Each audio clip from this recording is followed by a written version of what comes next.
apakah penerimaan saya di tempat Anda ada gangguan? Tidak, Pak. Lancar saja suaranya. Ya, oke. Alhamdulillah. Jadi pada hari ini akan saya share ke layar Anda, yaitu tentang percobaan yang ketiga, sentrifugasi ya. Jadi pada sentrifugasi ini juga merupakan salah satu pemisahan ya, proses pemisahan. Saya share aja, saya slide show ya. Oke, bisa dilihat di layar Anda. Sudah terlihat, Pak. Tentang sentrifugasi. Apa sentrifugasi itu nanti akan Anda lihat di dalam modul yang ini, yaitu tentang dari capaian pembelajarannya ini diharapkan mampu menerapkan dan mempraktekkan proses pemisahan bahan padat cair dalam industri skala kecil dengan benar. Itu maksud daripada percobaan sentrifugasi. Yang kedua, mampu menerapkan pengaruh kecepatan putar dan waktu sentrifugasi terhadap proses pengendapan. Jadi intinya di dalam sentrifugasi ini adalah masalah pemisahan yang disertai dengan pengendapan. Kemudian yang ketiga adalah mampu menerapkan pengaruh koagulan, jadi terhadap proses pengendapan. Jadi ada kalanya pengendapan itu juga dibantu dengan adanya koagulan. Kalau koagulan berarti mengendapkan, kalau flokulan berarti mengapungkan. Ya, ini ada harus pahami tentang makna-makna dari koagulan dan flokulan. Ya, industri kimia sangat erat sekali ya dengan masalah-masalah ini, tidak bisa dilepaskan begitu saja. Begitu juga dengan masalah flokulan ya, terutama di bidang proses. Nah, di sini akan saya jelaskan ya satu persatu, yaitu tentang sentrifugasi. Apa itu sentrifugasi ya? Sentrifugasi adalah alat yang berfungsi untuk memisahkan campuran cair-cair atau padat cair menggunakan gaya sentrifugal. Ya, saya kira saudara-saudara sudah erat sekali ya ketika saudara itu mencuci pakaian, setelah dibilas baru dimasukkan ke pengering ya. Itu sebetulnya bukan pengering, itu adalah sentrifuge ya. Yang keluar apa? Begitu diputar pada kecepatan tinggi, maka yang keluar adalah air yang ada sisa di dalam ini ya. Kebalikan daripada sentrifuge ya. Bukan padatannya yang dikeluarkan, tetapi di situ adalah airnya ya. Itu yang saudara sebut sebagai pengering, termasuk saya. Itu sebetulnya adalah sentrifuge ya. Kemudian yang kedua, alat sentrifuge ini dapat digunakan untuk mempercepat proses pengendapan pada campuran atau suspensi. Apa bedanya campuran dan suspensi? Halo, ada yang tahu?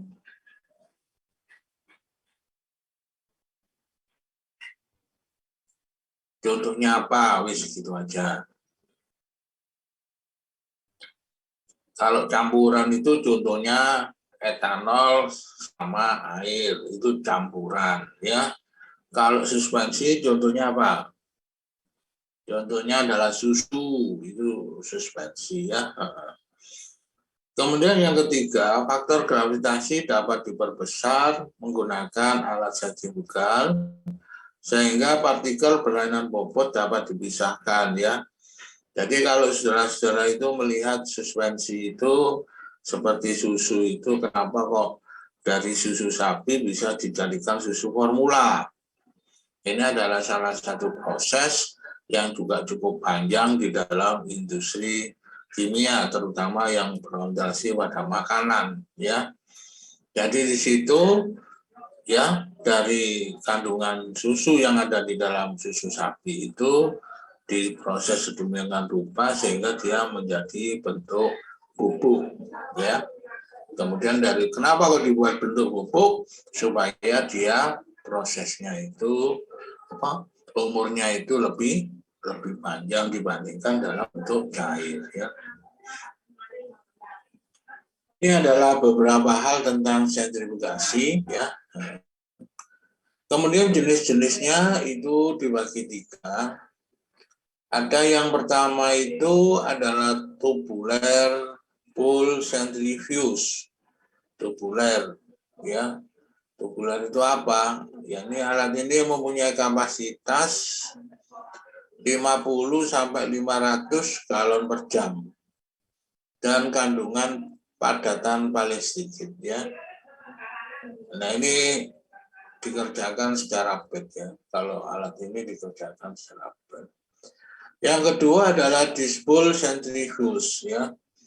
Alat ini mempunyai kapasitas sampai 5.000 galon per jam dan kandungan padatan dalam jumlah sedang beroperasi secara kontinu. Jadi kalau kapasitasnya sudah ribuan galon per jam berarti prosesnya secara kontinu, ya. Kemudian yang ketiga, solid pool centrifuge. Alat ini mempunyai kapasitas sampai 50 ton per jam. Kandungan padatan dalam jumlah sedang beroperasi juga secara kontinu. Jadi yang kami bicarakan di sini ini bukan untuk laboratorium, tapi untuk proses di industri, ya. Baik industri farmasi, industri makanan maupun industri kimia, ya. Ini beberapa hal tentang centrifuge, ya. Nah, bagaimana dia itu bisa memisah? Jadi kalau saudara lihat, ya, ada tiga gambar ini. Jadi kalau misalnya umpannya itu berupa selari, maka dia akan, ya, ketika masuk ini berputar, ya, berputar dengan kecepatan tertentu, maka dia akan keluar dari tabung ini dan membentuk ini, ya. Ini lapisan jernih, jadi yang di hasil ini adalah lapisan jernih. Kemudian padatannya ini akan menempel, ya, menempel pada dinding. Nanti kalau dia itu sudah akan turun sendiri, ya. Bagaimana halnya dengan kalau dia itu merupakan satu campuran liquid, ya. Maka ketika disentrifuge, ya, akan terbentuk dua layer, dua lapisan. Berarti yang ada di sini itu adalah fraksi berat. Kemudian yang di sini adalah fraksi ringan. Begitu juga dengan ini, ya. Yaitu adalah mekanismenya seperti itu, ya. Kemudian di sini ini adalah gambar dispool centrifuge untuk lab. Ini yang kita pakai di dalam percobaan itu sebetulnya, yaitu kodenya RT 15 Amfit. Ini miliknya buatannya Inggris ini, ya. Jadi kalau saudara-saudara ngomong, oh, ini sangat presisi sekali. Tadi kalau saya ngomong dispool itu untuk proses kontinu, tapi kalau ini ya enggak kontinu, ya. Tetapi ini bisa digunakan, ya, dalam skala laboratorium. Nah, ini yang kita pakai ini sebetulnya.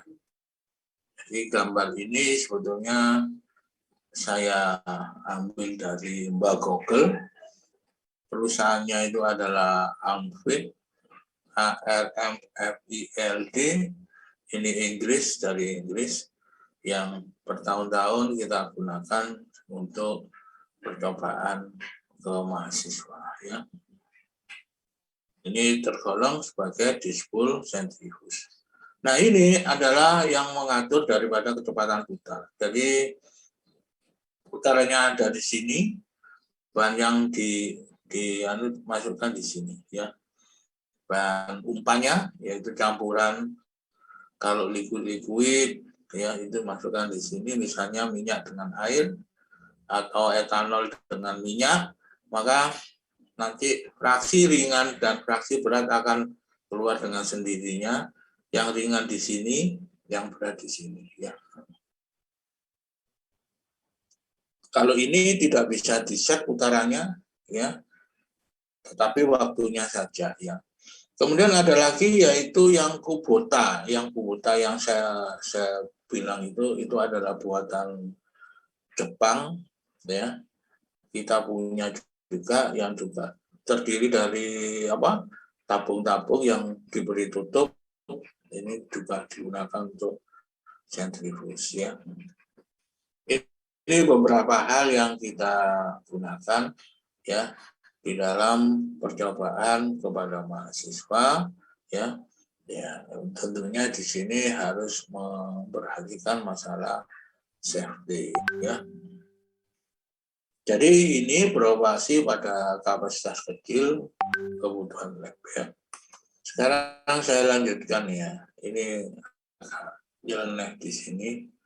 Ini bukan berarti saya mengiklankan produknya Inggris, bukan, tetapi Anda perlu tahu ya, kalau saudara lihat di dalam speknya RT15 ini ya direncanakan untuk kegiatan training praktek ya dalam teknik pemisahan ya liquid dengan fase berat dari fase ringan dengan ya tujuan khusus pemisahan misalnya krim dari susu ya.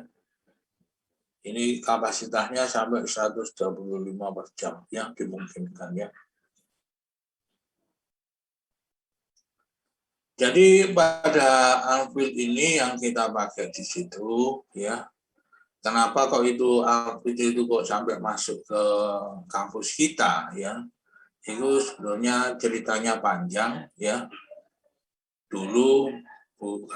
Zaman dahulu memang Politeknik ini adalah pendidikan ya engineer itu apa ya, kalau bahasa Inggrisnya itu tukang mangan sekolahan ya, tukang mangan sekolahan, ngerti maksud saya ya.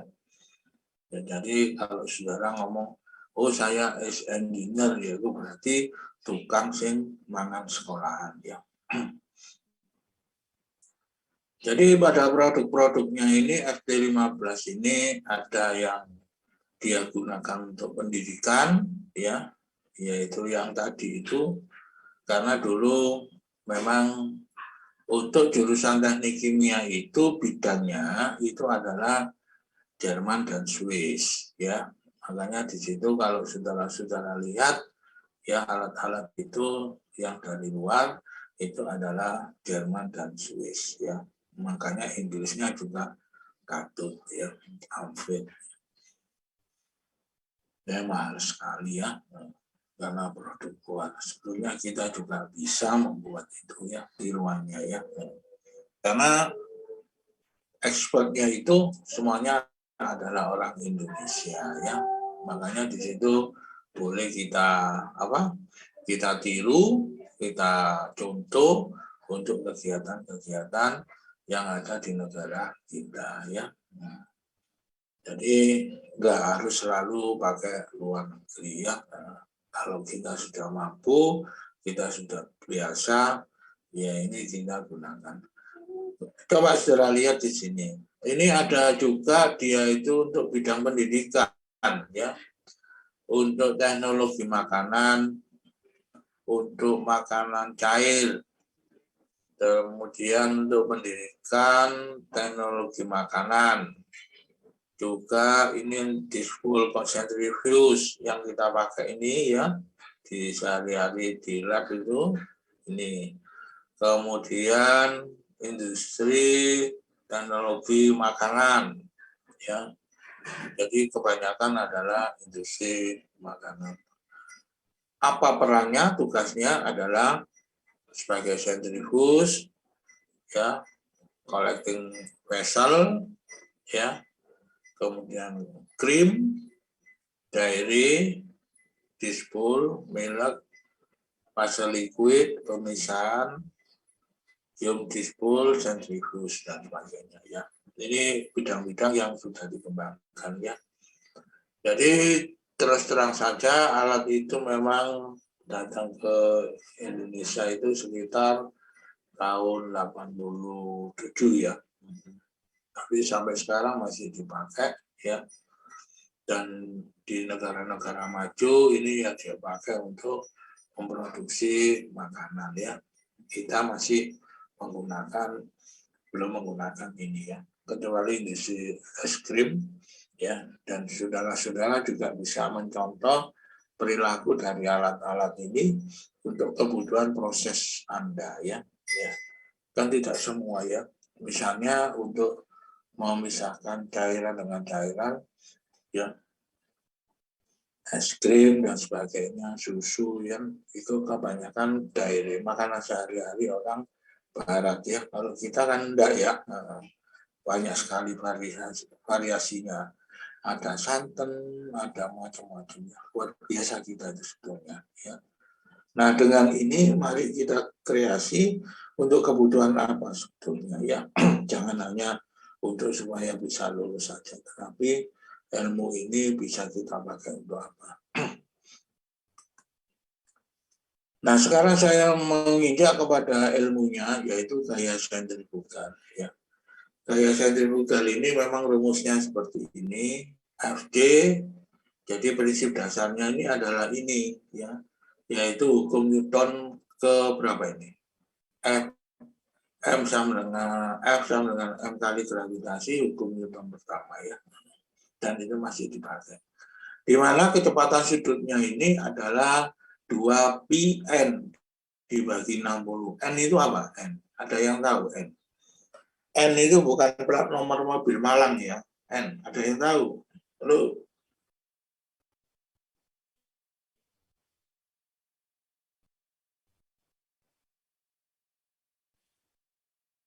N itu adalah putaran dari pengadu, ya.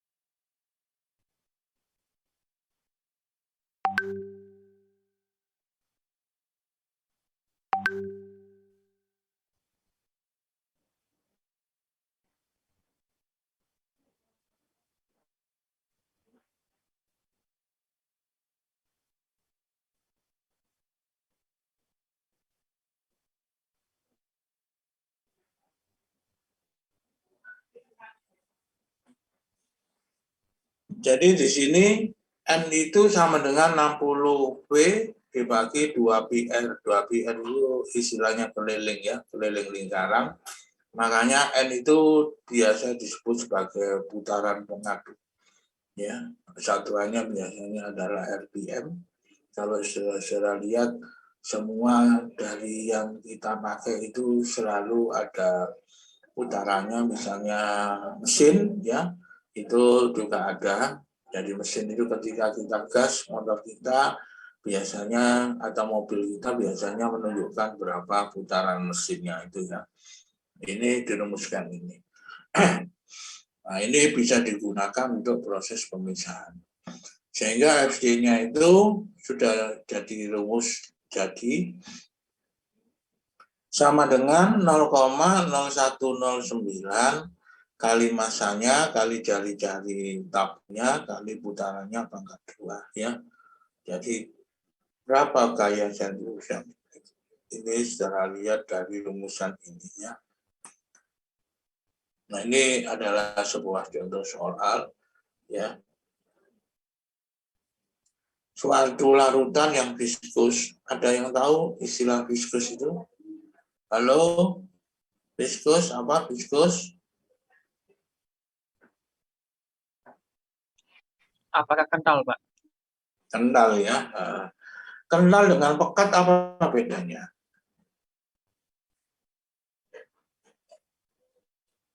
Kental dengan pekat apa bedanya?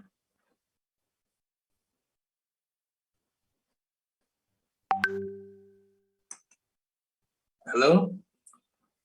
Apa bedanya kental dengan pekat?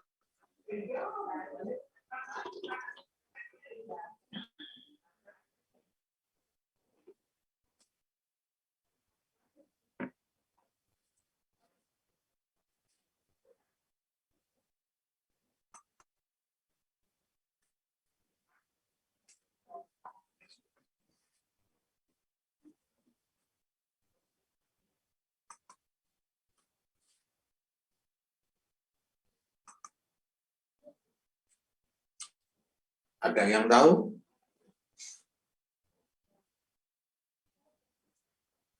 Kalau pekat itu, ya, hubungannya sama konsentrasi. Halo?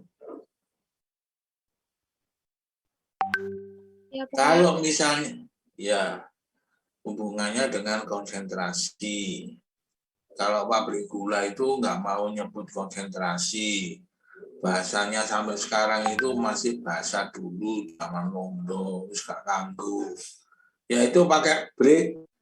Jadi kalau saudara-saudara itu ngomong di pabrik gula, ketika ngomong kepekatan, konsentrasi, itu enggak ada di sana. Loh kok gak diajarkan di bangku kuliah? Loh itu wis jadul itu break itu. Break itu zaman Belanda. Sebelum merdeka, tuan-tuan Londo itu jadi apa sinder itu mandornya ya. Itu pakai bahasanya dia break, B R I X. Anda enggak tahu. Oh, ini kan belum PKL ya. Nanti PKL di pabrik gula bingung nanti. Apa ini bingung?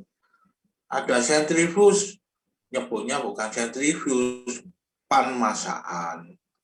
Ada kristalisasi, bukan kristaliser, juga disebut panmasaan. Opo-opo kabeh sebut panmasaan. Ya seperti kita itu kalau di pasar. Ketika itu kita mau memarutkan klopo, jenenge seleb. Menghancurkan daging itu mau membuat bakso, namanya seleb. Kuabe dan siji seleb abe ya, itu B. Menjadikan bingung. Padahal cara kerjanya beda ya. Itu menjadikan karena apa? Karena istilah-istilah di dalam bahasa Indonesia itu belum bisa mengakomodasi ya barang teknologi yang ada dari luar ya. Oke. Jadi kalau dia itu viskus, kental, itu contohnya apa? Kental itu contohnya itu adalah oli. Oli itu kan kekentalannya itu ada SAE, SAE ya. Kalau orang ngomong SAE itu bukan bahasa Jawa, bagus begitu. Ada yang tahu SAE berapa? SAE 30, SAE 40, SAE 50 sampai menjadi stempet atau seringkali disebut grease ya. Ada yang tahu SAE? Kalau Anda beli oli itu mesti uli ngono ganti uli ngono ya. Kadang-kadang bengkel ku saene dhewe ya. Kalau motor atau mobil umurnya sudah lebih dari 10 tahun diisi dengan SAE besar ya. Akhirnya jalannya ya juga rel ya. SAE ini singkatan daripada Associated American Engineering. Jadi kumpulan orang-orang Amerika itu gawe pelumas dengan ukuran SAE 30, SAE 40, SAE 50. Jadi kalau kita itu ngomong tentang oli itu kekentalan ya. Ada juga larutan yang viskos, misalnya minyak goreng ya, viskos ya.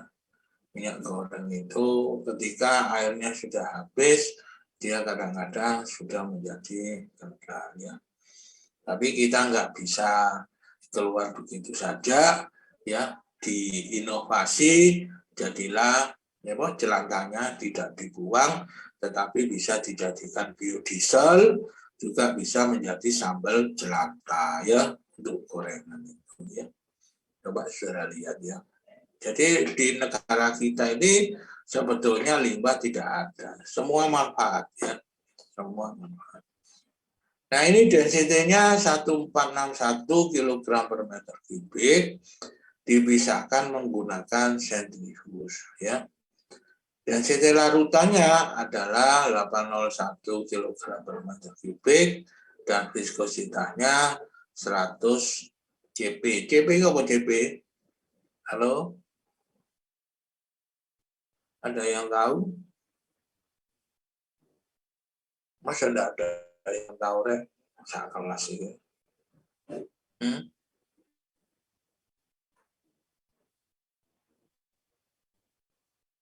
Mbak Siva, apa CP ini?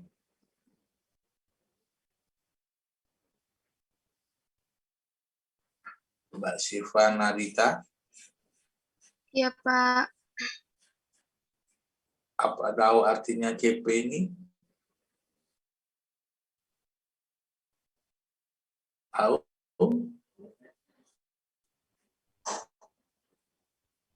CP. Tahu istilahnya? Apakah centipoise, Pak? Iya, centipoise ya. Jadi satuan kecil terkecil dari poise. Poise itu nama orang ya. Nama aslinya itu Poisella. Jadi nek ngomong Poisella itu erongmu itu tutupan. Wong Prancis itu bindeng kabeh sak negara itu bindeng kabeh dadi poison ya. Tulisannya Poisella ya. Jadi kalau satu poisella itu 100 centipoise, 100 centipoise ya. Nah, itu satuan daripada viskositas zaman dahulu ya. Ketika itu dijadikan sistem internasional yang ditandatangani pada tahun 1980, awakmu durung lahir ya. Itu menggunakan satuan kilogram per meter detik. Halo. Halo. Iya, Pak. Iya, Pak. Ya. Iya, Pak. Dieling-eling ya. Jadi SI itu sistem internasional supaya bangsa-bangsa di dunia ini nggak tarung karo PDW perkara urusan satuan gitu ya. Nah, makanya di situ ditandatanganilah di bawah PBB itu ngurusi pendidikan itu apa? WHO ya. Kok lali aku? Apa? Yang ngurusi pendidikan itu PBB itu siapa? Bukan Nadiem ngawur ae. Siapa? UNICEF bukan, Pak? UNICEF. Oh, itu putune itu UNICEF itu. UNESCO ya, UNESCO ya. UNESCO ya. Anda harus tahu itu ya. Tahun 80 baru digunakan sistem internasional. Misalnya sekarang kalau untuk satuan panjang itu bisa meter, bisa sentimeter ya. Tapi kalau zaman dulu sampai sekarang masih digunakan, kalau sampean itu beli pipa, nggak tahu pipa pralon atau pipa besi di toko bangunan, mesti jarang sekali menggunakan satuan ini, mesti satuan apa? Nggak tahu toko pipa, Rek. Halo? Iya, Pak. Apa satuannya?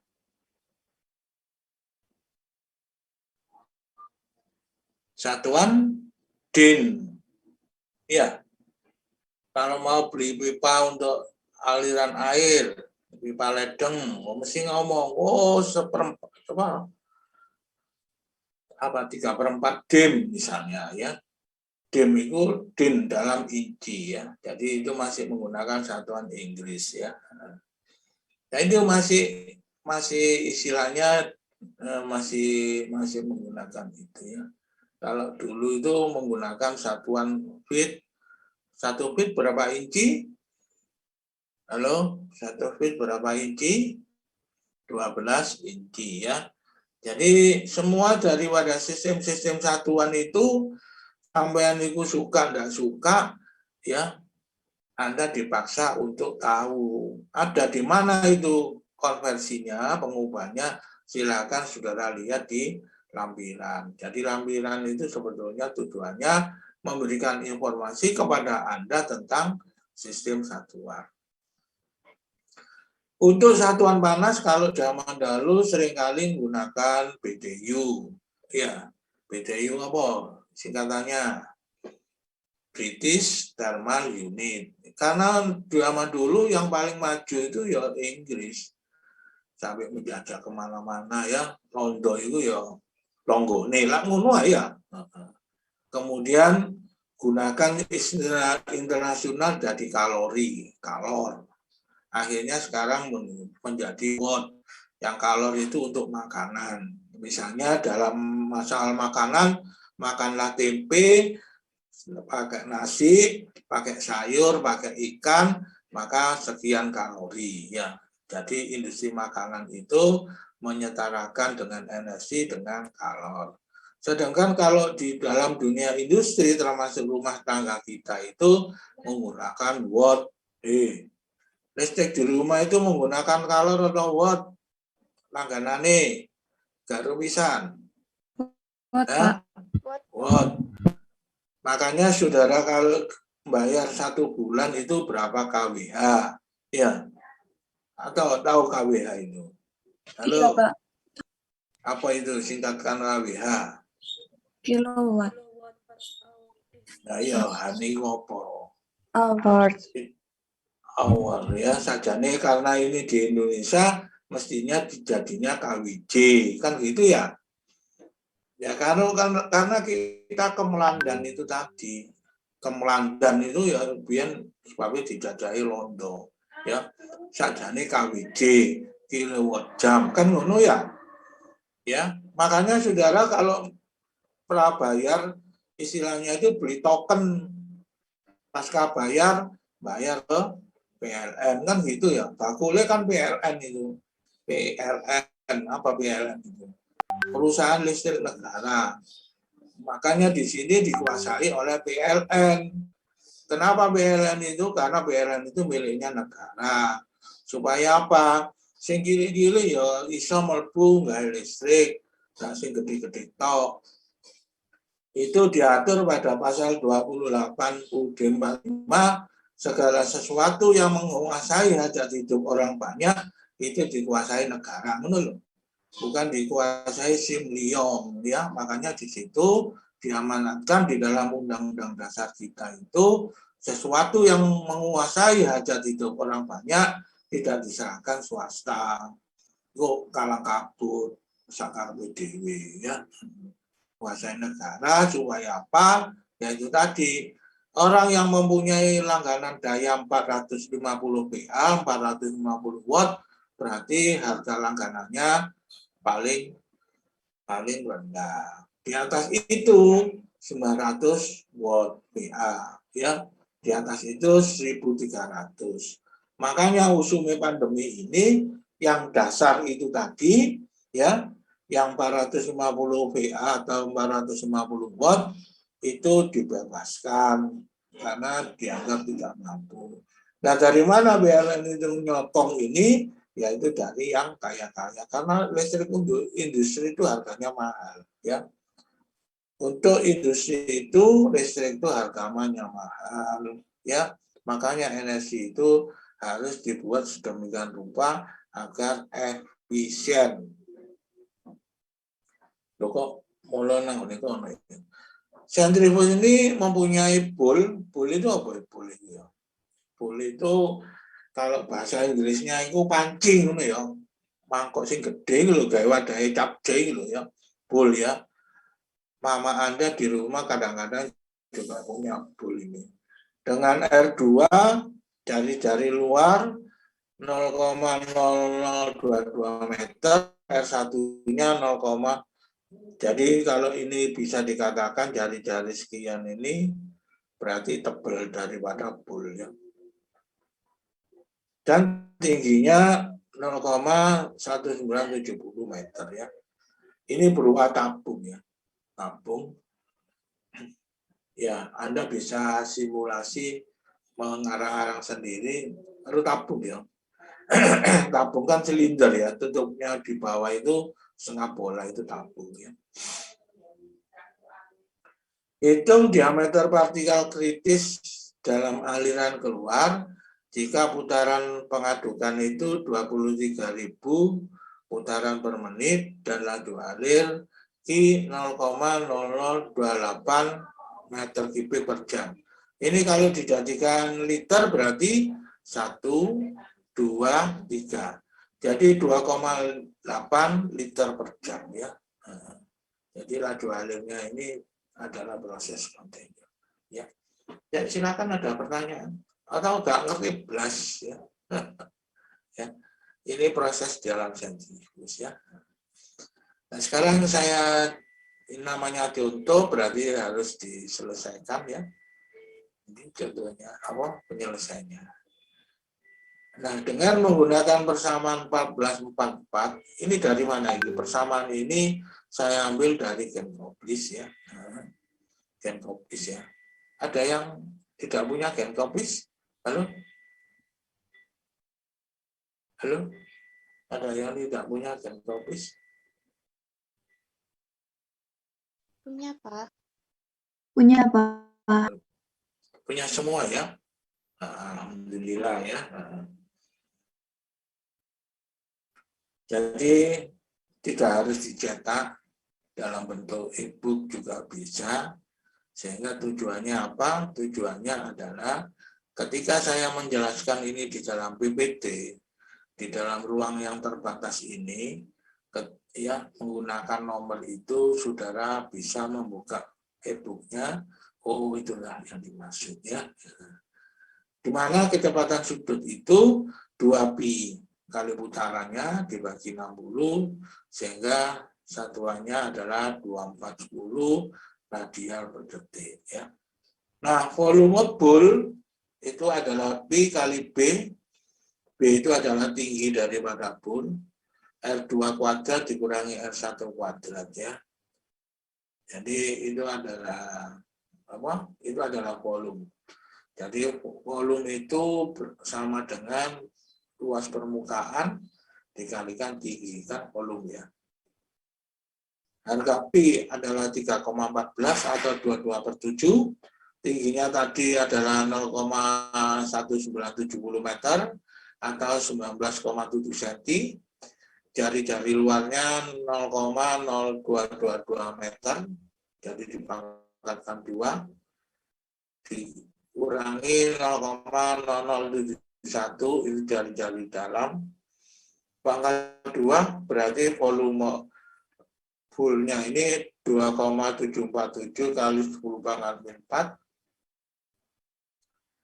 atau dijadikan liter 2,7 kali 10 pangkat 1 liter atau 0,27 liter ya.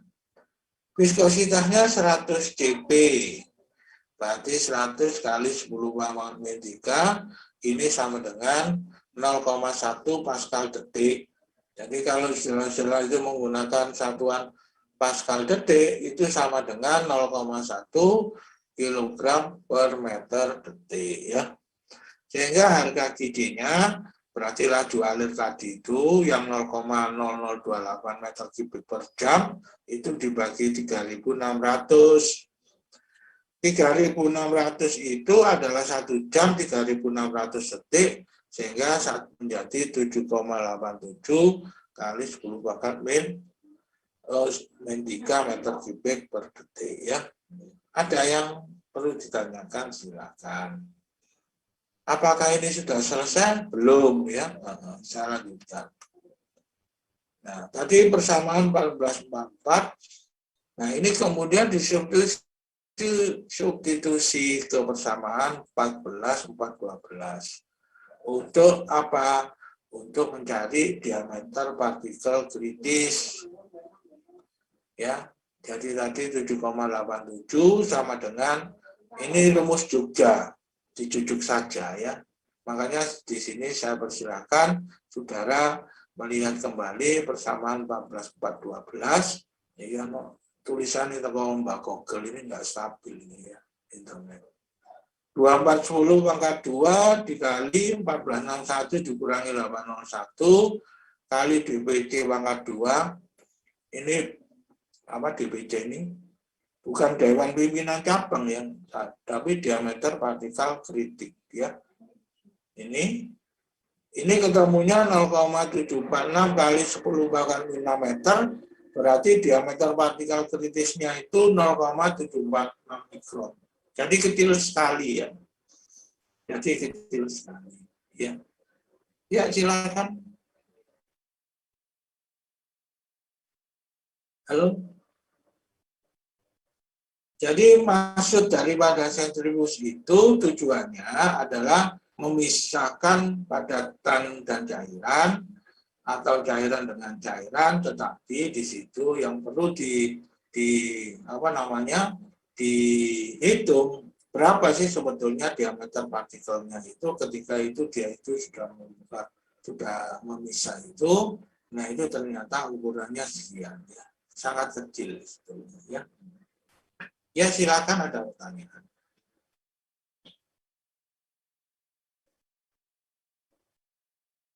Ini hari ini jadwalnya presentasi ya tiap grup ya.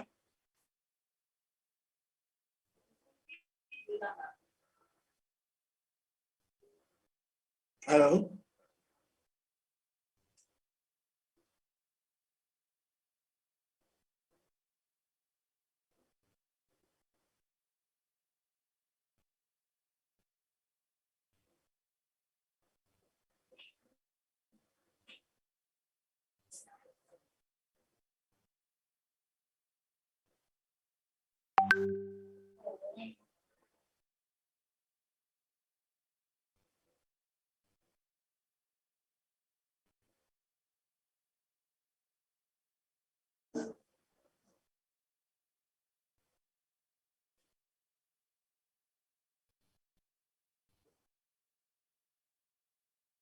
Yang kalau tidak ada yang saya lanjutkan ya. Ini hari ini jadwalnya presentasi dari makalah crushing dan formil ya, industri ya, siap kelompok ya nanti. Halo? Iya, Pak. Ya, Iya, nanti, Pak. nanti Iya, Pak. dilanjutkan ke situ ya. Saya lanjutkan. Langkah kerjanya seperti ini. Jadi ditimbang dulu sebanyak 25 mm, tambahkan air 10 ml. Nek minyak ditambah air itu tadi apa? Emulsi ya. Seringkali yang kita lihat di pagi hari kalau masak, orang kita kan seringkali membuat emulsi ya. Oseng itu loh Pak. Tumis ya, tumis. Berarti dipakai minyak dulu, setelah dia itu sudah hancur baru tambahi air ya. Berarti oseng gitu ya. Buat larutan yang sama dan masukkan dalam 3 tabung yang lain, yaitu langkah kerja ini yang saya ambil berarti masih menggunakan kubota. Kubota ini bukan hanya traktor tangan saja, buatan Jepang ya. Jepang Gambiro, Japanan ya, di situ Japanan itu sudah ada. Buat larutan yang sama dan masukkan dalam 3 tabung yang lain. Kemudian yang ketiga timbang larutan, kemudian tambahkan pada masing-masing tabung flokulan sebanyak 2, 3, 4 gram. Kemudian yang keempat letakkan posisi tabung yang tanpa diberi flokulan secara diagonal, demikian pula tabung yang terisi flokulan ya. Nah, atur kecepatan putar pada 300 rpm dengan waktu putar 10 menit. Tekan tombol start untuk memulai proses sentrifugasi. akan kondisi stop bila putaran ini kurang N ini ya, tidak seimbang. Yang berikutnya, sisa tabung dengan teliti dan letakkan tabung pada posisi seimbang. Ya. Ini langkah lanjutannya. Setelah waktu 10 menit, display peralatan akan menunjukkan angka 0, alarm alat akan berbunyi, titik dan door open menyala. Artinya hal ini menunjukkan proses sentrifugasi sudah selesai. Ya. Jadi kalau ada tanda seperti ini, berarti proses sentrifugasi sudah selesai. Kemudian buka pintu peralatan dengan memutar tombol yang tersedia di bagian kanan alat. Amati perubahan yang terjadi pada masing tabung, tanpa dan dengan bulan. Kemudian langkah di atas ini diulang dengan larutan air dengan waktu dan kecepatan berbeda. Jadi ini petunjuk di dalam pengoperasian alat ini ya. Nah, keselamatan kerjanya sebaiknya lakukan pekerjaan yang dibutuhkan, gunakan perlengkapan keselamatan kerja seperti sarung tangan, masker, dan alas kaki tertutup. Masker ini sebetulnya dipakai bukan saat COVID saja, ini sejak dulu juga sudah sering kali dipakai, terutama di laboratorium. Tujuannya apa? Tujuannya untuk menghindari apabila ada gas-gas yang menguap, gas-gas kimia yang mengganggu kesehatan, maka di situ insya Allah terjarang daripada penghirup ini. Makanya masker dipakai. Kemudian yang kedua, hindari kesalahan pengoperasian peralatan seminimal mungkin. Ya, ini beberapa hal tentang safety. Maksudnya safety ini adalah safety lab ya. Nah, jadi sebetulnya kalau di dalam data pengamatan ini, tinggi cairan jernih ini merupakan pengamatan yang bisa saya katakan yang paling gampang. Tapi yang seharusnya di dalam melakukan setiap sentrifugasi adalah menghitung daripada diameter partikel kritis ya. Yaitu pelakulan itu tanpa, yang kedua 2 gram, 3 gram, 4 gram.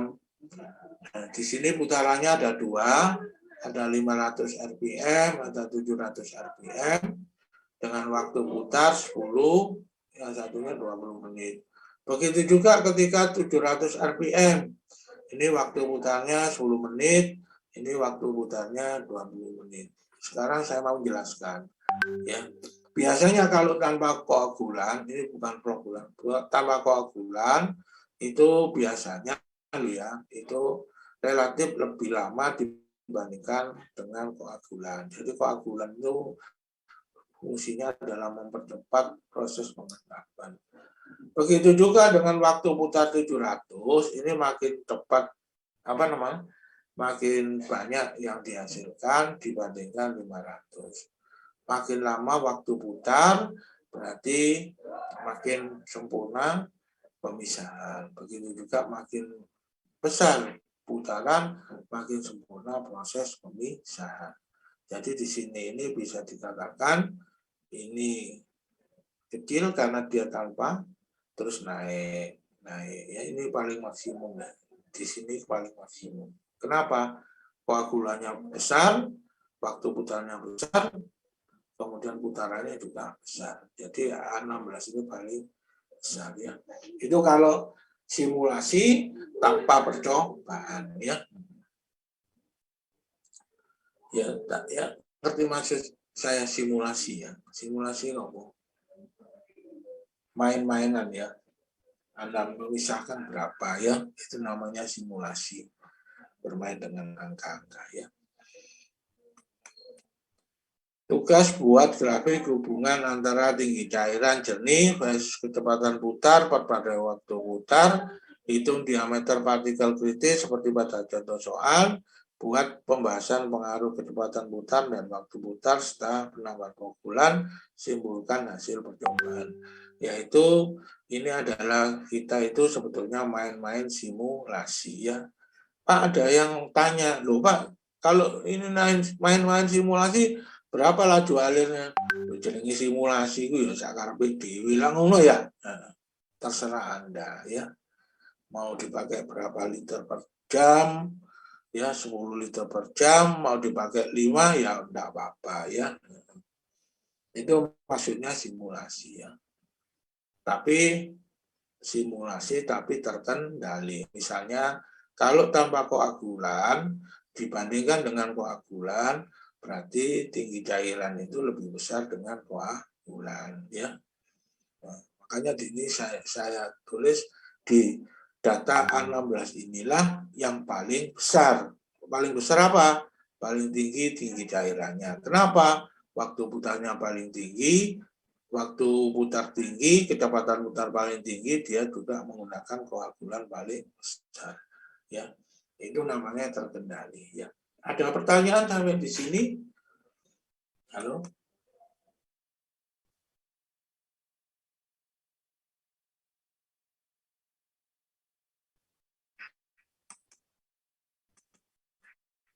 Oh iya.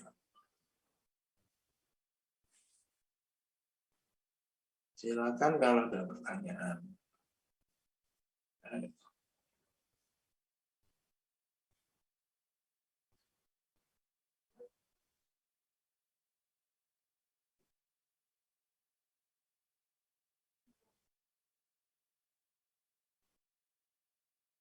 Kalau tidak ada pertanyaan, ya sekarang ganti dengan presentasi dari grup masing-masing. Ya, untuk ini saya persilakan dengan waktu ini grup yang keberapa ya? Ini sudah ya, tidak ada pertanyaan ya. Saya tutup ya. Ya, dari grup 1 ya, saya persilakan ya.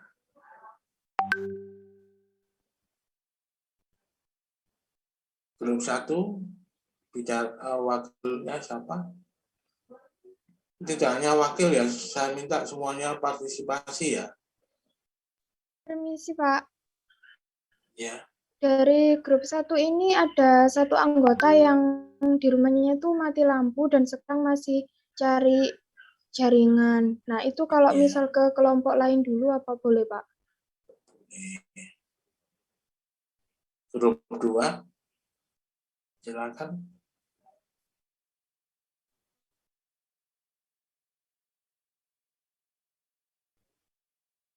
Halo, grup 2.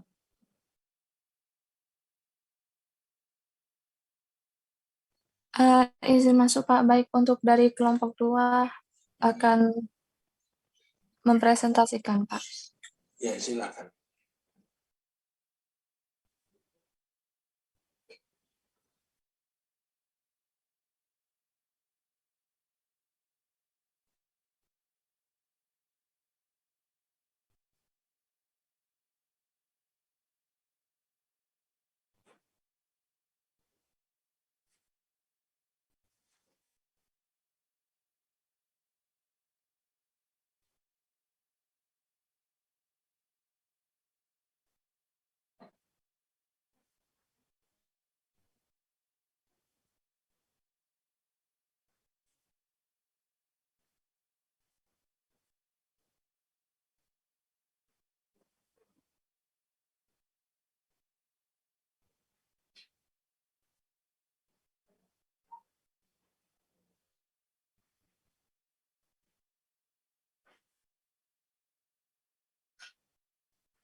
Baik, Assalamualaikum warahmatullahi wabarakatuh. Di sini dari kami dari kelompok 2.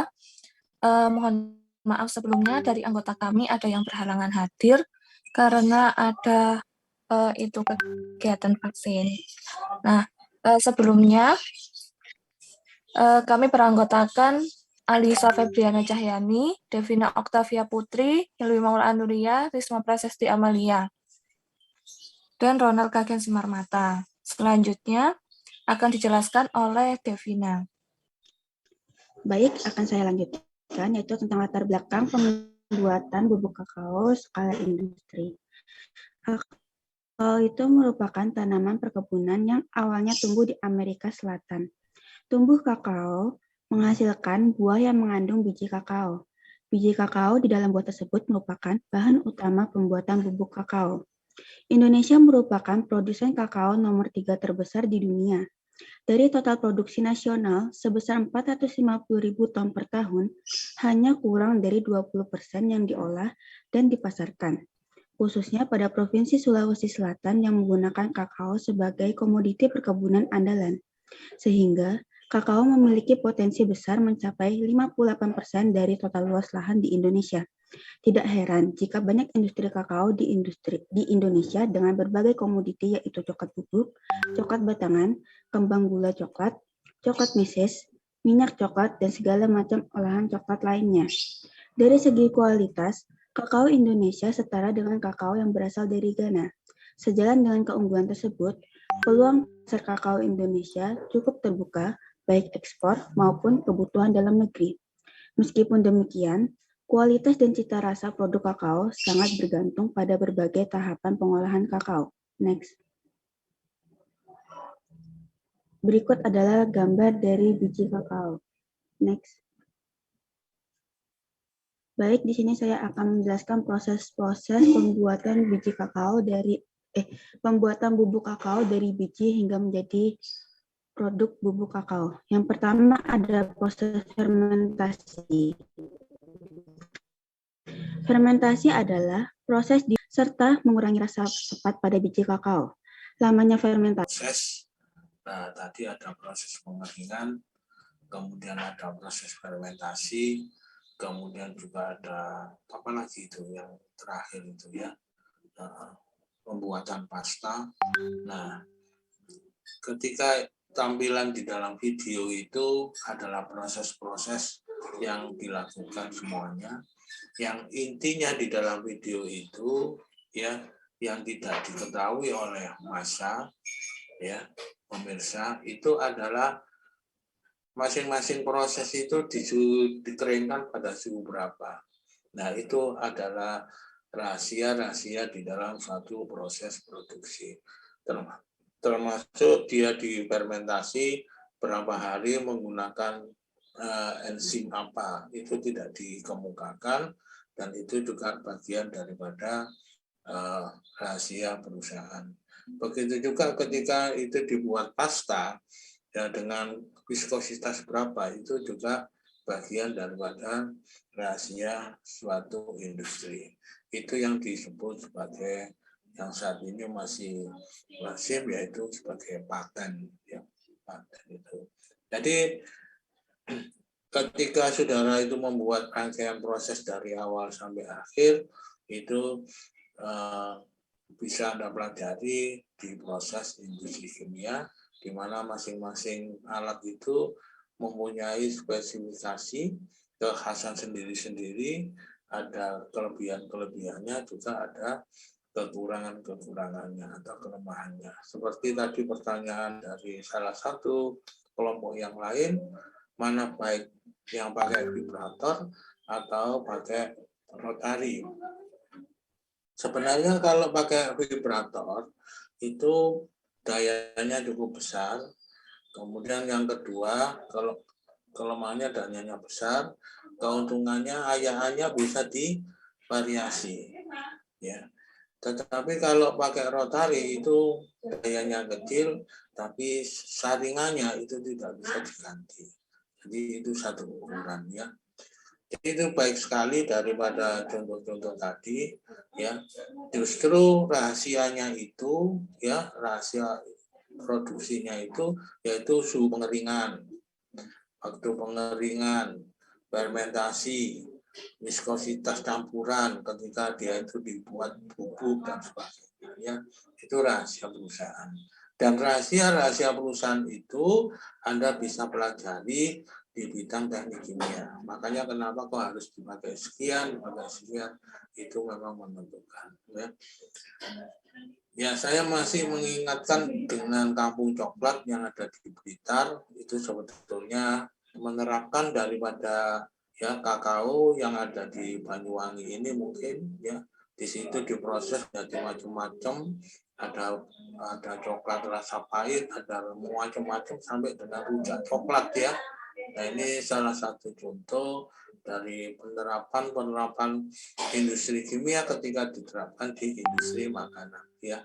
Selamat berkreasi saudara-saudara sekalian ya.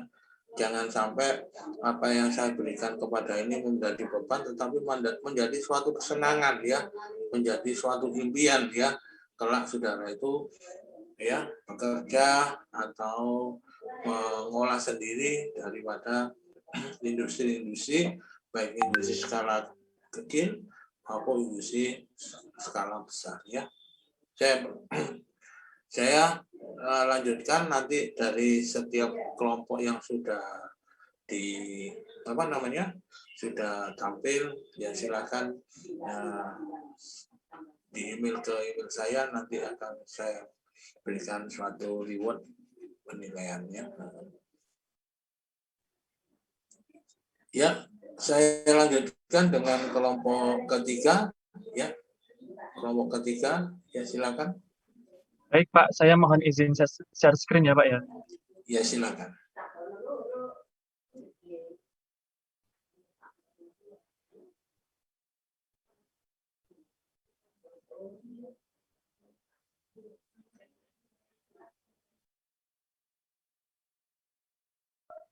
Apakah share screen saya sudah terlihat? Masih proses. Loading. Sudah terlihat.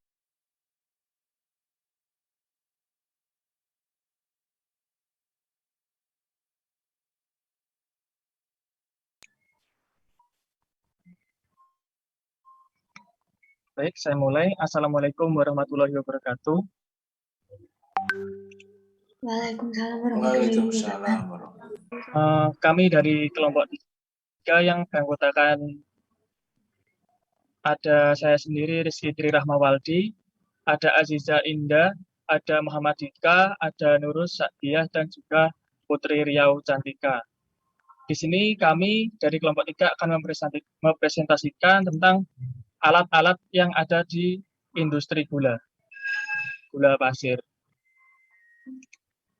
Jadi untuk skema laju pengolahan di industri gula itu seperti ini, ada pengangkutan awal, ada ekstraksi, ada pemurnian, ada penguapan, ada kristalisasi, pengiringan, dan yang terakhir itu ada screening.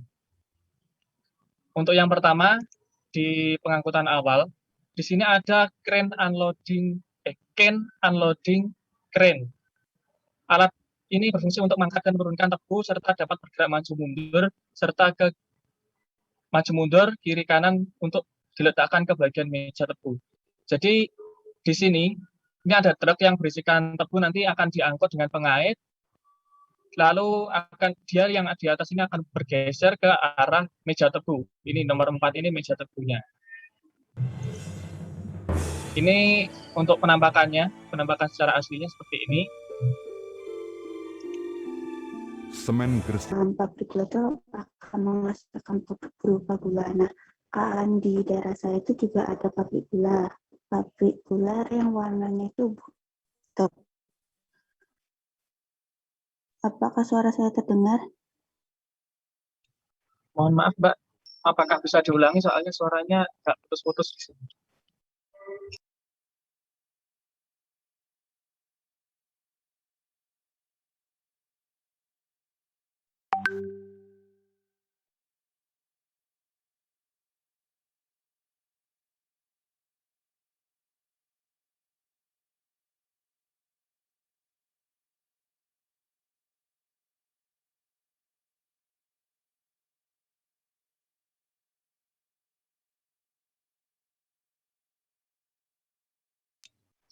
Silahkan Mbak Devina untuk menyampaikan pertanyaan.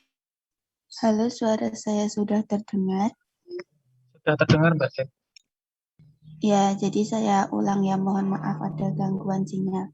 Jadi kan di daerah saya itu juga ada pabrik gula. Nah, dia tuh menghasilkan gulanya itu warnanya tuh butek gitu kan. Nah, sedangkan kalau kita beli di supermarket semacam produk dari gulaku itu kan warnanya putih cerah, pokoknya bersih deh. Nah, kayak gitu kan. Jadi kalau perbedaan warna dari uh, pabrik gula lokal sama pabrik gula yang terkenal itu prosesnya di bagian mana ya yang bisa membedakan warna produk tersebut? Baik, terima kasih atas pertanyaan yang telah diberikan ya. Bagus sekali untuk pertanyaannya Mbak Devina ini. Jadi pertanyaannya tadi, mengapa produk lokal itu gulanya lebih mudah daripada produk yang ada di supermarket gitu ya. Jadi dalam pembuatan gula itu ada yang dinamakan proses pemurnian. Nah, di dalam proses pemurnian ini selain menghilangkan kotoran juga menjernihkan warna dengan proses sulfitasi maupun karbonasi. Gitu.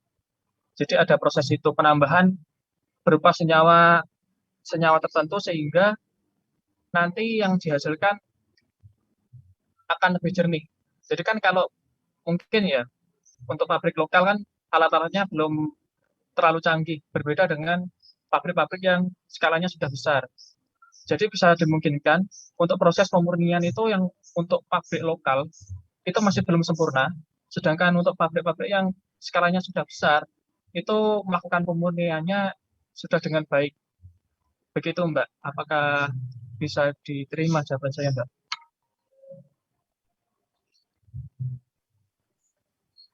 Bisa diterima ya.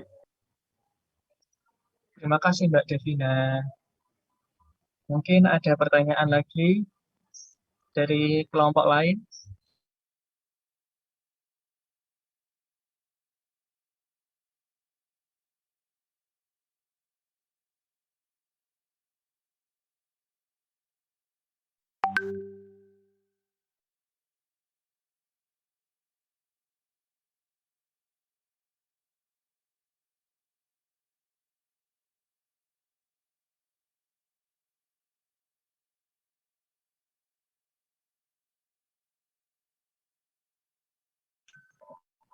Apakah tidak ada pertanyaan?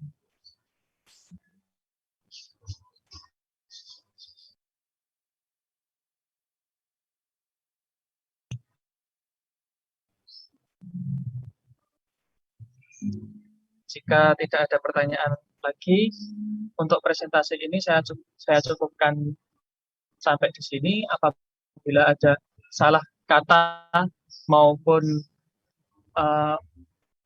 dalam presentasi, saya ucapkan mohon maaf yang sebesar-besarnya.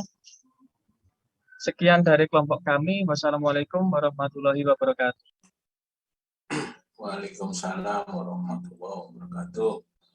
Saya komentari sedikit dari pertanyaan tadi itu Mbak Devina. Memang pabrik gula ini salah satu industri yang menggunakan alat-alat yang cukup lengkap ya. Makanya di sini ketika saudara melihat pabrik gula yang konvensional dengan yang modern, produk yang dihasilkan juga berbeda. Kenapa kok berbeda? Yang konvensional biasanya agak mangkak, ya.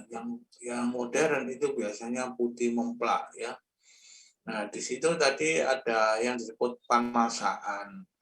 Panmasaan itu yang kalau saya terjemahkan di saudara-saudara belajar di teknik kimia itu adalah evaporator yang kerjanya secara vakum. Halo? Ngerti maksudnya? Ya, Pak. Jadi ada juga untuk pemucatan yaitu menggunakan SO2 di dalam satu reaktor itu ya. Makanya tadi jauh-jauh hari saya sudah sering mengatakan untuk konsentrasi istilahnya masih menggunakan break itu sebetulnya ada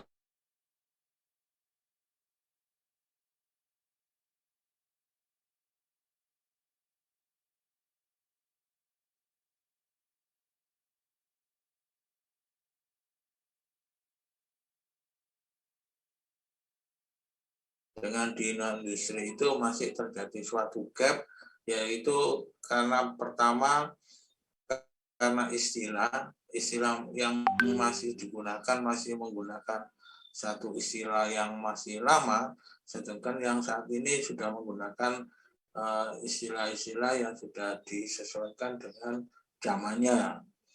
Makanya di situ ketika dilakukan vakum itu bisa jadi terjadi seperti itu. Bisa jadi waktu mengkristalisasi atau tadi ada sentrifugasi ya. Makanya beberapa alat yang Anda berikan di situ, Anda sendiri yang menayangkan ini kadang-kadang juga bingung. Apa sih itu sebetulnya? Nah, yang jelas itu adalah gambar konstruksi mesin dengan istilah-istilah setempat, dengan istilah zaman Belanda, sedangkan sekarang itu sudah begitu rupa, sehingga istilah-istilah itu bisa Anda kenali lewat dari kesamaan yang diberikan saat ini. Misalnya bahan masakan itu adalah evaporator. Evaporator itu ada yang single efek, ada yang double, ada yang triple, ada yang queen. Queen itu berarti jajar 5 ya. Sistem masuknya adalah ada yang forward, ada yang backward. Itu sebetulnya dibahas di UTK 3 dan sebagainya. Dan ini saudara-saudara dikenalkan sebetulnya bukan alatnya saja, tetapi apa sih yang diinginkan di dalam evaporator itu adalah perhitungannya. Termasuk tadi ada pertanyaan kenapa kalau yang konvensional itu agak maka, yang modern itu putih, yaitu tidak terkait dengan pengaturan konsentrasi pada setiap alat itu, ya. Nah, itu adalah peran Anda. Kenapa saudara-saudara itu dipaksa untuk belajar ini, ketika alat-alat itu sudah dirangkai, ya seperti itu. Dan peran Anda itu adalah menghitung dari masing-masing bahan yang ada di dalam suatu alat. Gitu ya. Jadi ini adalah karya dari grup berapa tadi? Grup berapa? Kelompok 3, Pak. Grup 3. Kelompok 3 ya. Ya saya kira bagus ya, nanti bisa dilanjutkan untuk yang lain-lain ya. Karena ini masih semester berapa? Semester 3, lagi sedang belajar proses industri kimia. Nanti dari situ saudara akan tahu apa sih sebetulnya yang dipelajari oleh Anda itu ya. Sehingga ketika saudara terjun ke masyarakat, saudara bisa menentukan suatu pilihan apa yang harus Anda lakukan ya. Ya, saya kira begitu komen dari saya. Saya lanjutkan, yaitu pada kelompok keempat, ya. Silakan kelompok 4.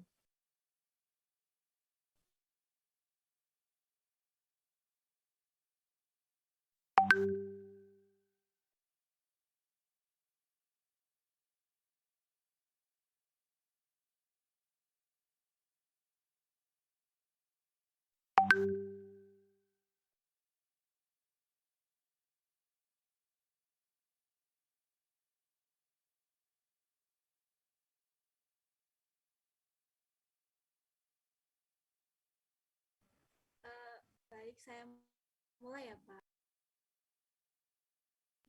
Ya, silakan ya. Assalamualaikum warahmatullahi wabarakatuh. Kami dari kelompok 4 akan menjelaskan tentang aplikasi size reduction di industri semen. Anggota kelompok kami yaitu Vidya Rama, Geraldo. Oh, oke. Ya, gak apa-apa deh, skip aja langsung. Yang kedua Geraldo di Padawangga, yang ketiga Margareta Antradevi, lalu saya sendiri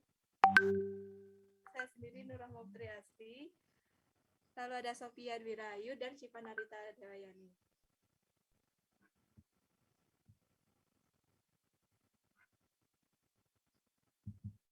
Next.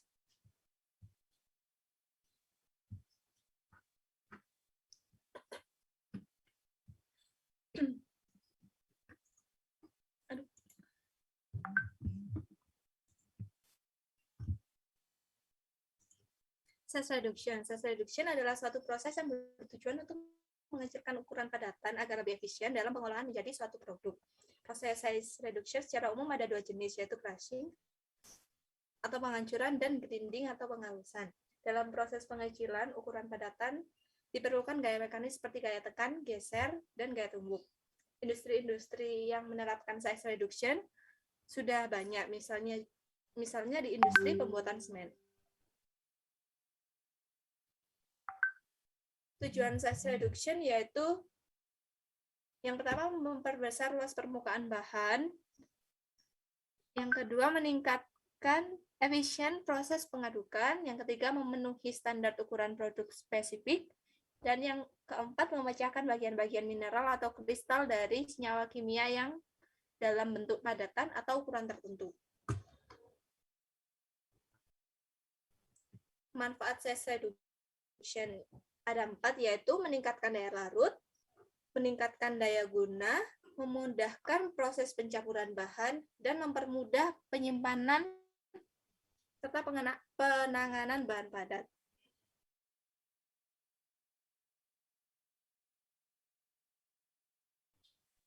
Baik, terima kasih atas waktunya. Selanjutnya, saya akan menjelaskan tentang proses produksi semen, di mana semen adalah hasil industri dari paduan bahan baku batu kapur atau gamping sebagai bahan utama dan tanah liat dengan hasil lahir berupa padatan berbentuk bubuk atau bulk.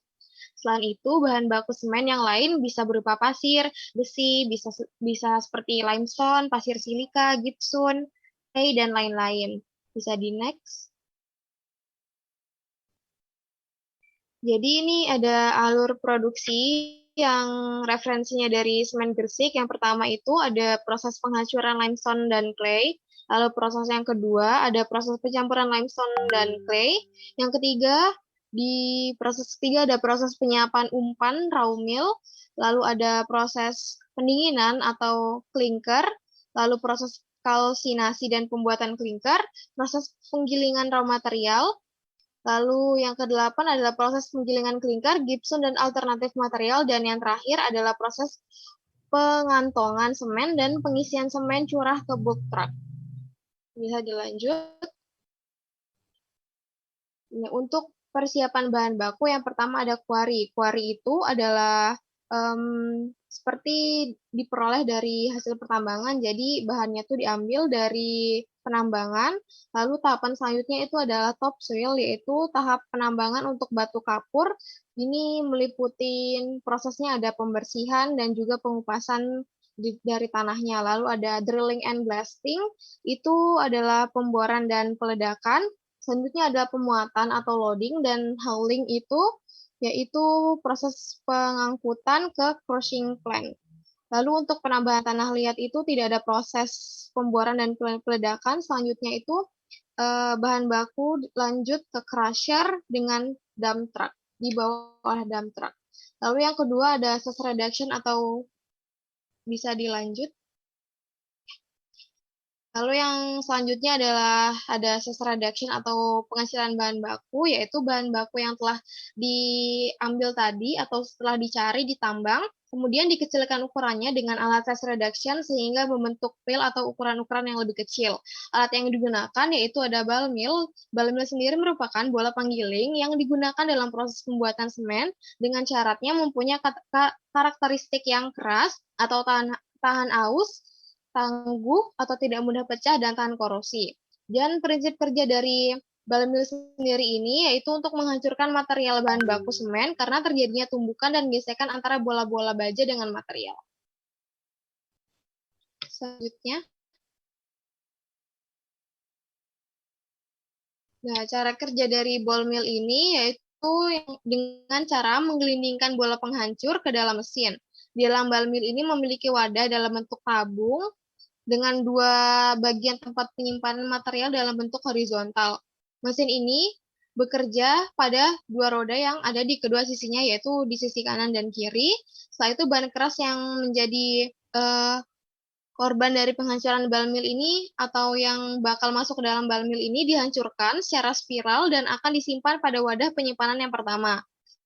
Di dalam wadah itu terdapat triple scale board serta steel ball yang berbeda berdasarkan keinginan mekanik mesin ini. Di saat balmil itu berputar, maka pada bagian badan barrel akan berputar dan mesin mulai bekerja untuk menghancurkannya. Selanjutnya, materi akan dilanjutkan oleh teman saya.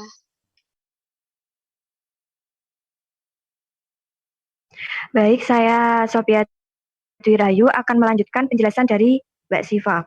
Di sini industri semen itu juga menggunakan crusher. Crusher itu alat size reduction untuk mengecil ukuran padatan dengan gaya mekanik dalam bentuk gaya tekan dan gaya pukul. Kemudian prinsip kerjanya sendiri itu, bahan atau batu itu akan dihancurkan oleh daya yang diproduksi dalam mesin penghancur. Kemudian bahan akan dilemparkan dengan kecepatan tinggi, serta makin lama itu akan makin hancur, atau ukurannya dari besar akan menjadi kecil. Kemudian sistem berlanjut hingga batu diperkecil untuk ukuran yang diperlukan, serta lalu mesin bisa dihentikan. Next. Nah, kan crusher itu ada banyak jenis, seperti ada jaw crusher, kemudian giratory crusher, cone crusher, impact crusher, dan lain sebagainya. Sebagian besar industri semen ini banyak menggunakan jenis jaw crusher, karena konstruksinya itu sederhana dibandingkan crusher-crusher lainnya, dan dijadikan sebagai primary crusher atau crusher yang paling utama. Nah, jenis crusher ini menggunakan gaya tekan untuk menghancurkan material atau bebatuan. Gaya tekan ini ditimbulkan karena adanya bagian yang bergerak atau disebut dengan moving plate dan swing plate. Kemudian prinsip kerjanya, material yang masuk ke crushing chamber atau ruang penghancur itu akan tertekan dan terkompresi oleh swing jaw yang digerakkan dengan tekanan toggle. Next. Baik, di sini akan dilanjutkan oleh teman saya, Vidya.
Baik, selanjutnya saya akan menjelaskan di poin ketiga pada proses pembuatan semen, yaitu pencampuran, pembakaran, dan pendinginan. Output dari hasil screening selanjutnya diproses di blending silo. Tujuannya adalah untuk homogenisasi, mulai dari ukuran dan kualitas agar hasil material tersebut merata.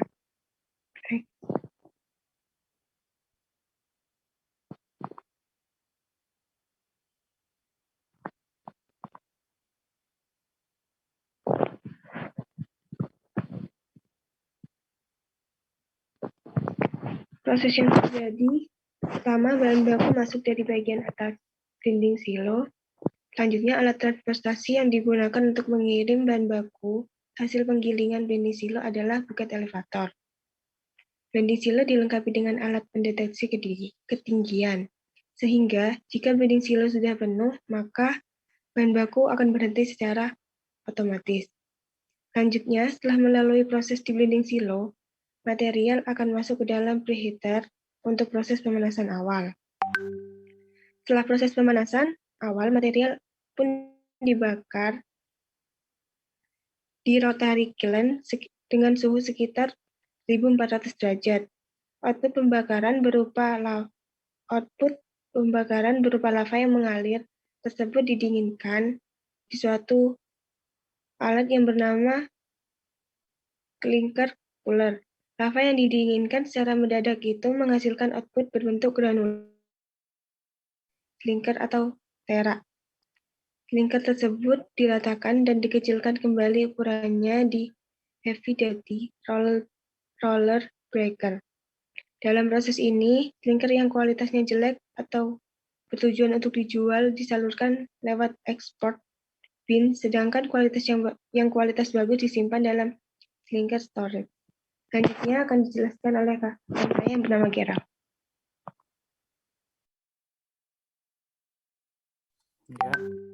Ya. Yang keempat, penyimpanan dan pengemasan. Sebuah semen yang sudah melewati proses-proses tersebut selanjutnya disimpan lagi dalam semen silo. Tujuannya adalah homogenisasi kualitas semen yang disesuaikan pada tipe semen yang ingin dijual sekaligus menjadi tempat penyimpanan semen sebelum rilis ke packer.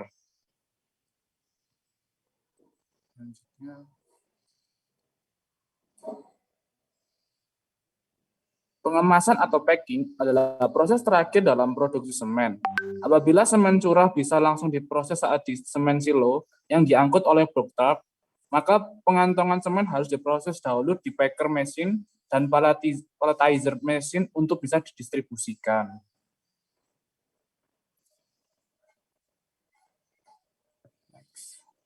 Ya, berikut adalah video tentang salah satu produksi semen.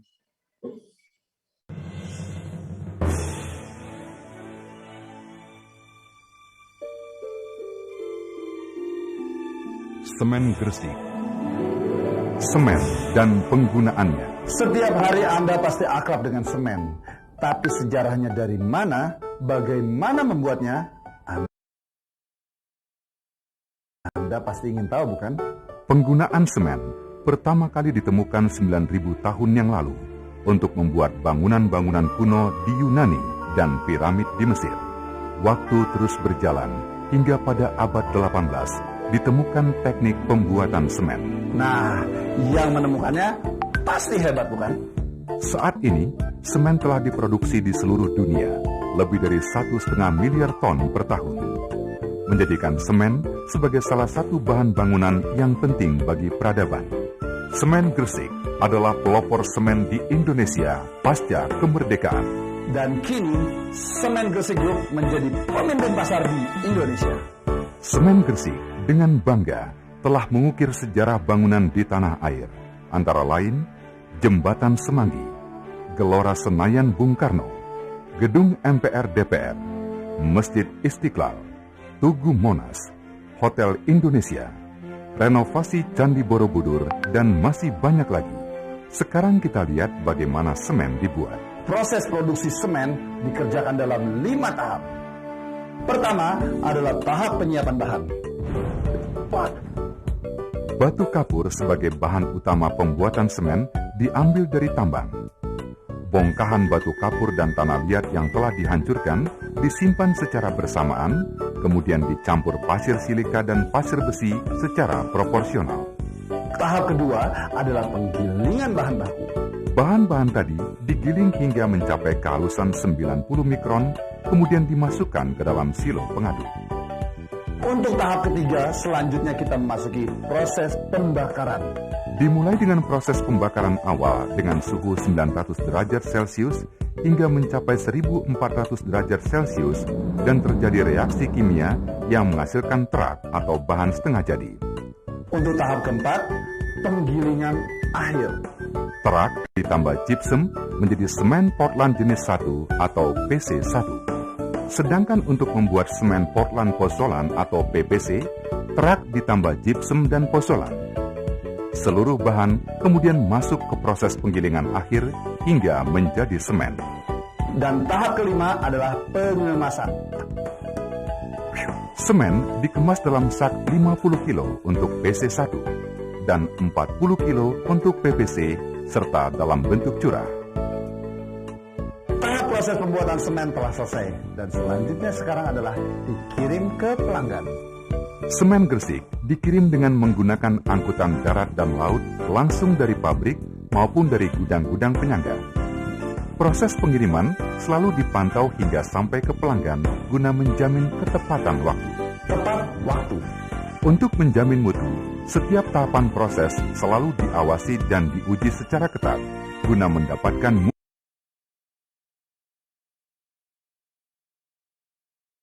Baik, mungkin ada pertanyaan dari kelompok lain.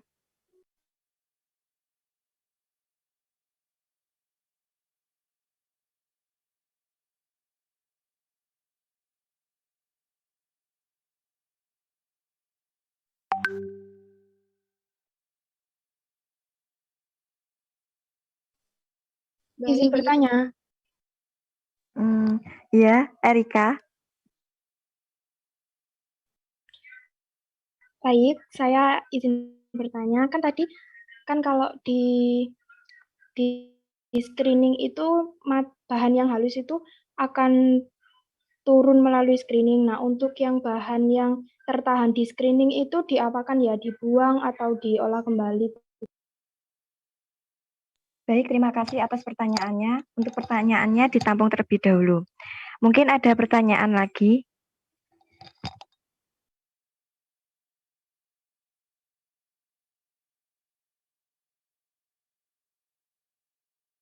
Izin bertanya. Iya, Risma. Saya dari perwakilan dari kelompok 2. Izin bertanya, apa perbedaan semen silo dengan blending silo? Terima kasih. Maaf, tadi pertanyaannya apa perbedaan semen silo dengan blending silo ya? Ya. Baik, terima kasih pertanyaan. Terima kasih.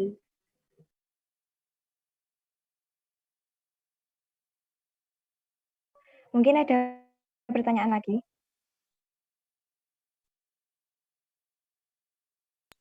Ya, sambil menunggu pertanyaan, saya akan menjawab pertanyaan dari Erika tadi. Jadi, kalau di screening itu bahan yang lebih halus akan turun dan yang lebih besar itu akan tertahankan. Nah, karena di screening kan jadi yang lolos uji itu bakal lolos ke tahap berikutnya, sedangkan yang enggak itu bakal tertahan. Nah, itu yang tertinggal itu bisa diolah kembali dan bisa dihaluskan kembali dan bisa digunakan kembali gitu. Jadi intinya bahan yang tertinggalkan di screening tadi bisa diolah kembali menjadi semen. Terima kasih. Apakah jawabannya bisa diterima? Bisa. Terima kasih. Iya, sama-sama. Baik, di sini saya akan menjawab pertanyaan dari Risma. Apa perbedaan antara blending silo dengan semen silo? Kalau menurut saya, blending silo, blend itu artinya menghomogenisasi atau mencampurkan agar semua bahan itu rata. Blending silo itu pada umumnya tujuannya itu untuk mencampur agar semua bahan dari proses sebelumnya itu bisa tercampur rata. Kemudian untuk semen silo itu Betul, juga untuk homogenisasi, tetapi lebih lebih umum untuk proses penyimpanan semen yang sudah jadi sebelum di packing. Apakah bisa dipahami, Mbak Risma? Iya, bisa Mbak Sofia. Terima kasih atas jawabannya. Terima kasih kembali. Mungkin ada pertanyaan lagi dari kelompok lain.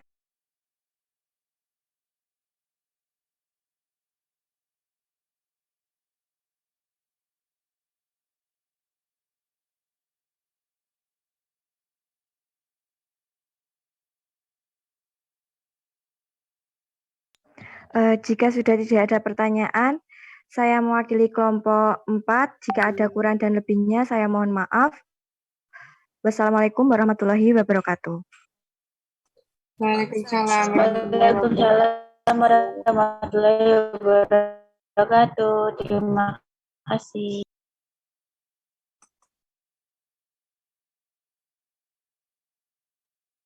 Ya, baiklah. Itu dari penyajian kelompok 4.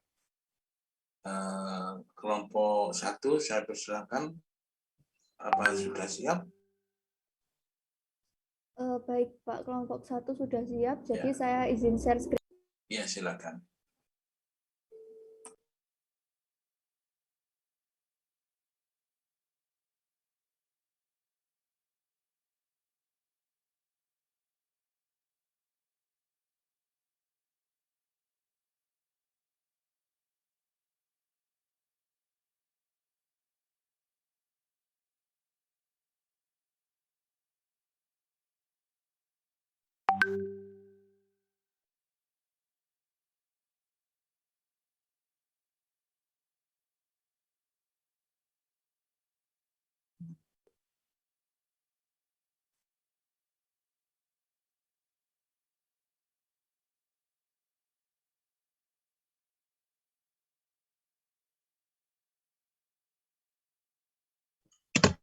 Assalamualaikum warahmatullahi wabarakatuh. Waalaikumsalam warahmatullahi wabarakatuh. Perkenalkan, nama saya Herjuna Wahyu Alvan Priambodo dari kelompok 1 ingin mempresentasikan tugas praktikum operasi teknik kimia yang berjudul aplikasi alat industri pada pabrik tepung beras.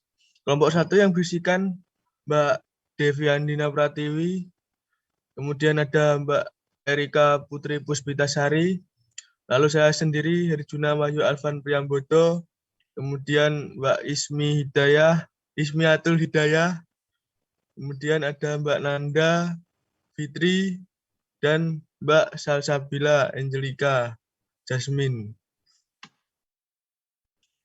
Next.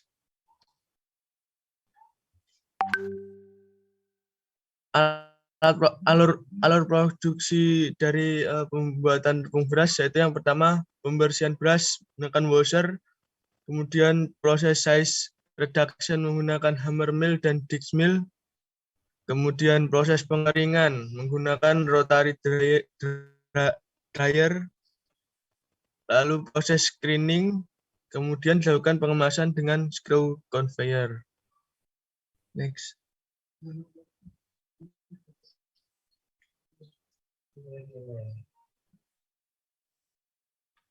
Alat yang pertama yaitu washer. Definisi washer adalah alat pencuci beras atau rice bin washer adalah alat yang digunakan untuk mencuci beras secara cepat dan praktis dalam skala industri maupun rumah. Skemanya yaitu dengan memasukkan beras ke dalam alat ini, kemudian pompa air dihidupkan. Maka secara otomatis alat akan melakukan penyucian dengan sendirinya dengan memutar beras. Beras yang keluar dari alat ini sudah dijamin kebersihannya dan siap untuk dimasak hingga menghasilkan nasi yang lezat. Next.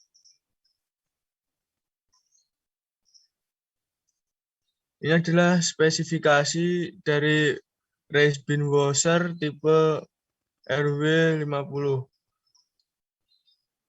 Menggunakan tegangan 220 sampai 240 volt per satu fase, kemudian berfrekuensi 50 per 60 Hz, daya listrik 500 watt, material stainless steel, kapasitas dapat disesuaikan, berat produksi juga dapat disesuaikan, dimensi produk menyesuaikan skala. Note, harus menggunakan pompa air dengan tekanan air minimal. Next. Komponen dari washer. Yang pertama, ini adalah tempat masuk air untuk membersihkan berasnya. Kemudian yang tengah, gambar tengah, tempat untuk membersihkan beras dengan sistem memutar beras dengan air secara terus-menerus. Kemudian gambar yang ketiga, tempat air mengalir untuk dibuang atau diolah kembali dari bekas cucian beras. Next.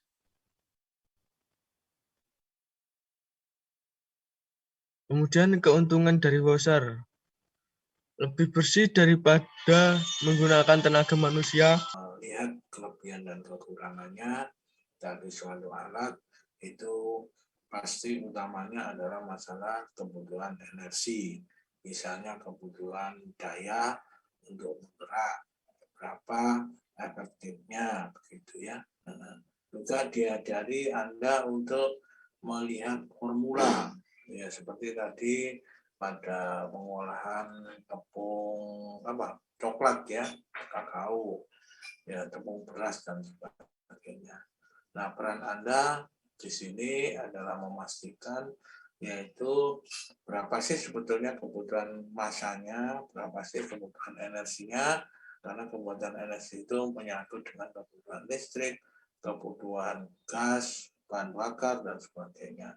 Nah, itu semuanya kembali kepada yaitu kebutuhan produksi ya.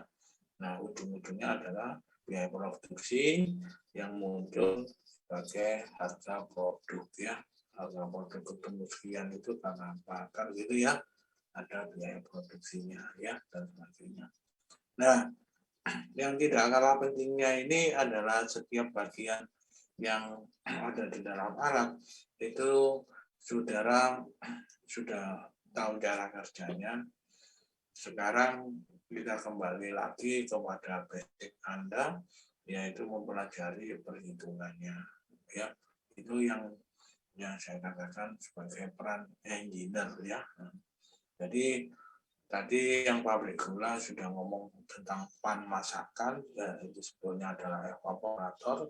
Nah, di sini alat-alat kita juga punya evaporator dan itu akan Anda pelajari pada semester 5 dan sebagainya ya. Ya, saya kira koleksi Anda dan dokumentasi yang sudah diberikan ini cukup sangat baik. Ya, nanti Anda kumpulkan dalam bentuk ya PDF boleh ya dialamatkan ke email kami untuk evaluasi dari masing-masing grup ya. Saya kira begitu ya untuk perjumpaan dalam materi teori praktikum UTK 1 saya cukupkan sampai di sini. Mudah-mudahan ada manfaatnya bagi Anda sekalian. Bila taufiq wal hidayah. Assalamualaikum warahmatullahi wabarakatuh. Waalaikumsalam warahmatullahi wabarakatuh. Terima kasih, Pak. Assalamualaikum warahmatullahi wabarakatuh. Terima kasih, Pak. Terima kasih.